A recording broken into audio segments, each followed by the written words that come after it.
Hello and welcome to the lab. Today we want to look at the thermal response of microcontrollers during different states of operation, particularly when the microcontroller is in deep sleep versus when the microcontroller is fully on. So right now we're going to be looking at our Nano Flip, and of course it has the Atmega 328P, and we're going to be putting that to deep sleep, and then we'll look at it with our thermal camera, and then we're going to turn it back on. And to control the deep sleep and the wake cycle, we have connected it to a button.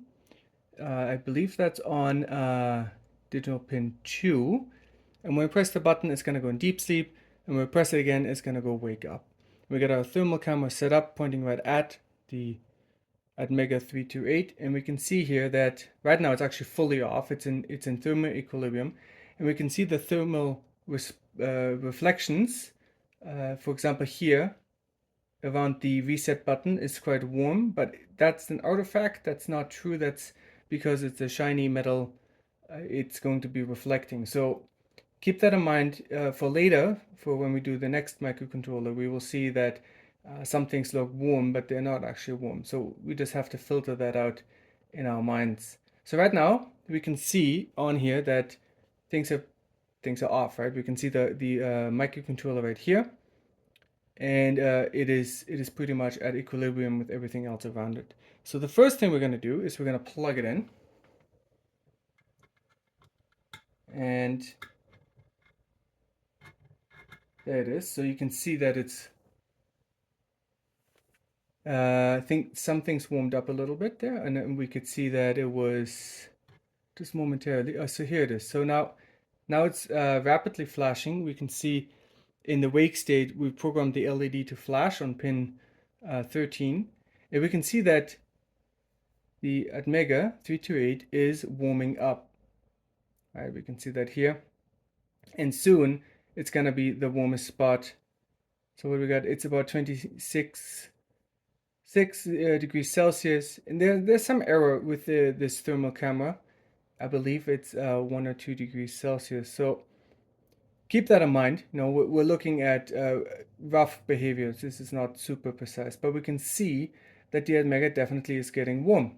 27.5, and there's a 3D plot here also that is not very big, but we can see that the temperature is rising in this. So now we're going to press that button. We're going to go into deep sleep. So we can see the LED turned off, and we can see it rapidly. That peak is coming back down, and it's cooling rapidly. Okay, so after some time, you can see that it has cooled down. Now the rest of the board has warmed up a little bit because the heat dissipated not just into the air, but also to the PCB around it. And then we can see some other things that are getting warm, but it's really not much. Like we're talking, this is 26C. This is the CH340, of course, because it is plugged in and it's on. It is being supplied with a small amount of current. So that definitely has some temperature, and that's not gonna turn off when it's in deep sleep. That's unrelated deep sleep. And of course, this thing here is the onboard power LED, and that on the Nano Flip can be cut to turn off. But let's turn it on again. Let's wake it up. Oh. I'm having some debounce issues with the button. There you go. We should put a debouncer into that button, but that's fine. It worked now. So, okay, you can see again the Atmega 328P. It is now on, and it's gonna quickly become the hardest part of the board. So we can definitely see that deep sleep and wake mode are a different current consumption on the Atmega, which have a response in the thermal imaging. And we can see now, here you go, it's warmed up again. It is quickly has become the warmest part, but it is nowhere near any kind of dangerous warm. It is under 28, and I don't think it's going to get much more than that. Right, so but we can still see, here's an artifact of that reset button.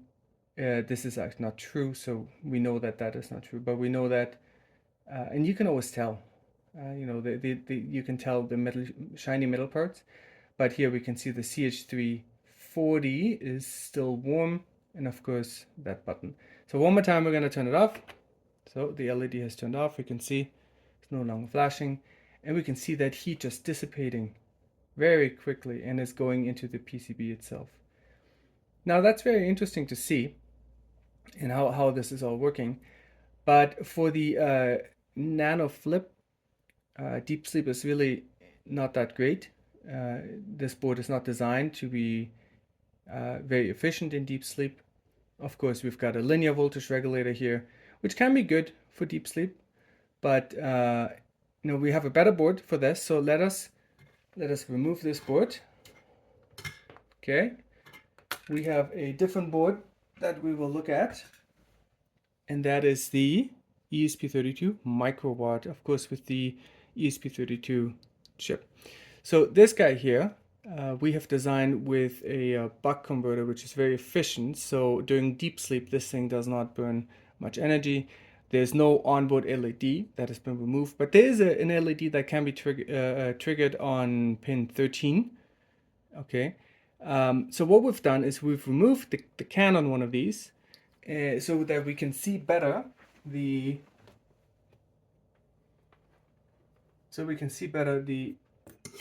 response. So that's what we've got here. So sorry. So let me just, there you go. So what we got, perfect. So this is off right now. We've got the ESP32 microWatt sitting inside of our ESP BoB. It's very convenient because we can just feed into the VN. So we're not going through the USB-C. Okay, we're going through the VN. So the CH340 will stay off the entire time. And we have a button also externally here that we can just press to do the exact same thing. So the script has been adapted for ESP32, which has an actual true deep sleep. And it thinks everything's gonna shut off. And so what we see here right now, everything is off. You can identify 3 parts here. This is the ESP32, okay, with the can removed. So now let us power it on. We've got the power supply here. We have a 4.2 volt in, and let us turn it on and let's see what happens. So you can see it is flashing, it is warming up. Right away we see that the ESP32 is getting warm. Okay, and if I move this around just a little bit, maybe here, we can see that the buck converter, which is in this area, is not warming up. It is staying cool. I can see on my power supply that it's drawing right now about an amp. Right, so the code that we've got running here is that both cores are active and running as much as possible. Everything is turned on the board, and we can see that it is getting warm. Right, so we have 30, just shy of 33 C, and it's getting warm. It's drawing, the whole board right now is drawing about 100 milliamps, 0.1 amp. And you can see nothing else is getting warm.